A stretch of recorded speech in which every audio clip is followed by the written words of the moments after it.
ಗೀತಾ ಮಹಾತ್ಮೆ ಭಗವದ್ಗೀತೆಯ 4ನೇ ಅಧ್ಯಾಯ ಜ್ಞಾನಕರ್ಮ ಸನ್ಯಾಸ ಯೋಗದ 31ನೇ ಶ್ಲೋಕ. ಯಜ್ಞಶಿಷ್ಟಾಮೃತ ಭುಜಃ ಯಾಂತಿ ಬ್ರಹ್ಮ ಸನಾತನಂ ನಾಯಂ ಲೋಕೋಸ್ತ್ಯ ಯಜ್ಞಸ್ಯ ಕುತೋನ್ಯ ಕುರು ಸತ್ತಮ.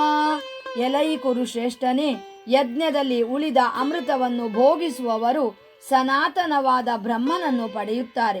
ಯಜ್ಞ ಮಾಡದಿರುವವರಿಗೆ ಈ ಲೋಕವೇ ಇಲ್ಲ, ಇನ್ನು ಪರಲೋಕವೆಲ್ಲಿಯದು? ಈ ಶ್ಲೋಕದಲ್ಲಿ ಶ್ರೀಕೃಷ್ಣನು ಜಗತ್ತಿನಲ್ಲಿ ಯಜ್ಞಕ್ಕೆ ಇರುವ ಅಪರಿಮಿತ ಶಕ್ತಿಯನ್ನು, ಯಜ್ಞವನ್ನು ಆಚರಿಸಿದವರ ಶ್ರೇಷ್ಠತೆಯನ್ನು, ಅವರು ಸಮಾಜದಲ್ಲಿ ಹೊಂದುವ ಸ್ಥಾನಮಾನ ಅಥವಾ ಅವರು ಹೊಂದುವ ಗತಿಯನ್ನು ವಿವರಿಸುತ್ತಾನೆ. ಯಜ್ಞ ಮಾಡದಿರುವವರು ಹೊಂದುವ ಗತಿಯನ್ನು ಸಹ ವರ್ಣಿಸುತ್ತಾನೆ.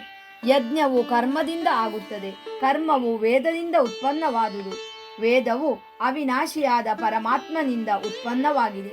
ಕರ್ಮದಿಂದ ಸಂಪನ್ನವಾಗಬಹುದಾದ ಎಲ್ಲಾ ವಿಧಿವತ್ತಾದ ಸತ್ಕರ್ಮಗಳನ್ನು ಯಜ್ಞವೆಂದು ಗೀತೆಯಲ್ಲಿ ಹೇಳಿದೆ. ಯಜ್ಞಗಳನ್ನು ಶಾಸ್ತ್ರೋಕ್ತವಾಗಿ ಮಾಡುವುದರಿಂದ ಆತ್ಮಜ್ಞಾನ ಉಂಟಾಗುವುದು. ಅದೇ ಈ ಯಜ್ಞಗಳಲ್ಲಿ ದೊರಕುವ ಅಮೃತವೆಂದು ಶಾಸ್ತ್ರಗಳು ಹೇಳುತ್ತವೆ. ಅವುಗಳನ್ನು ಅನುಭವಿಸುವುದೇ ಅಮೃತವನ್ನು ಭುಂಜಿಸಿದಂತೆ ಎಂದು ಶಾಸ್ತ್ರಗಳು ಹೇಳುತ್ತವೆ. ಅಗ್ನಿಷ್ಠೋಮಗಳಿಂದ ದೊರಕುವ ಅಮೃತಾನುಭವಗಳನ್ನು ಸ್ವರ್ಗಾದಿ ಭೋಗಗಳು ಎನ್ನುತ್ತೇವೆ. ಆದರೆ ಈ ಯಜ್ಞಗಳಿಂದ ದೊರಕುವ ಆತ್ಮಾನುಭಾವಗಳಿಂದ ಮೋಕ್ಷ ಪ್ರಾಪ್ತಿಯಾಗುತ್ತದೆ. ವೇದಗಳಿಂದ ಗುರುತಿಸಲ್ಪಟ್ಟ ಎಲ್ಲಾ ಬಗೆಯ ಯಜ್ಞಗಳನ್ನು ಮಾಡದ ಮನುಷ್ಯನು ಈ ಭೂಮಿಯ ಮೇಲಾಗಲಿ ಅಥವಾ ಈ ಜನ್ಮದಲ್ಲಾಗಲಿ ಸುಖಿಯಾಗಿ ಬದುಕಲಾರ. ಹಾಗಾಗಿ ಮುಂದಿನ ಜನ್ಮದಲ್ಲಂತೂ ಸುಖವೆಂಬುದು ಇಲ್ಲವೇ ಇಲ್ಲ ಎಂದು ಗೀತೆಯಲ್ಲಿ ಸ್ಪಷ್ಟವಾಗಿ ಹೇಳಿದೆ.